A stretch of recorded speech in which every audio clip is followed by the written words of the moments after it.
A church led by male elders, one of whom is clearly understood to be gifted to be lead elder, who are ordained by the Holy Spirit, recognised and confirmed through apostolic ministry. These men are to be helped in fulfilling their callings through ongoing fellowship with translocal ministries. In a day where it is quite an unpopular truth at times, how important do you think it is that within New Frontiers we hold on to this value of staying with them, believing in male elders? Oh, I think it's a biblical truth. I mean, that someone wants to obey and embrace biblical truth. You could say the same about being baptized with the Spirit, or being baptized by immersion. Oh, how important is that? Well, we don't worry too much about that. But do I have permission to change it? Why should I change it? Why should I not obey God? And in the end, if you're not careful, you can be like Aaron making the golden calf, because the living God's up there. He's talking to Moses. He's scary. Let's make a God after our image, and so let's throw all the gold in, and then out comes this. What would you like? Would you like horns? No, I'll take those off. How long would how do you want your God? Can I make it palatable God? And in the end, we have God as He has revealed Himself. And once we start saying, well, I don't agree with God, I can be as God, I'll choose. So I think for me it's a matter of obedience to revelation. And we obey biblical revelation. And if God shows more light on the page, we adjust to it. What we must beware of is when they said to Jesus, by what authority, and do you do this? And He turned back and said, by what authority did John do what he did? And they said, if we say John was not from God, the people won't like it. If we say he is from God, then why didn't you obey him? So they're not answering honestly. They're saying, what will be the response? And so their answer is, we don't know. Now they're just dishonest. They're not saying, what does it say? They're just saying, well, the ramifications of our saying that, we can't go there.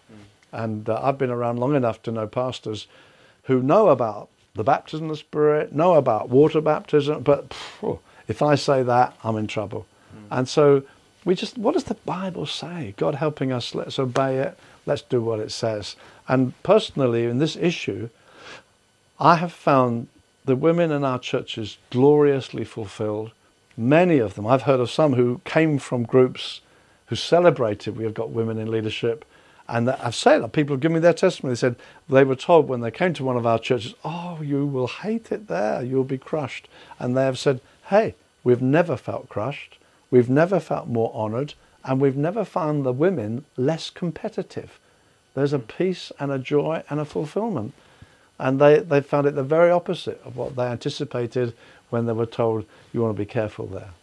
Would you give any advice particularly to ladies who feel that they've got a lot of gifting, initiative, and who can feel nervous of this? Any advice as to how they can fulfill their calling in God? I think that there's plenty of opportunity for fulfillment. I think we're talking about government in the church essentially, and that government expressed through the teaching of the doctrines. So to be honest, these are things for elders. Now that means that most of the men in the church don't do that either. Yeah. It's not like, there are certain men God has anointed to be elders, gifted to be shepherds.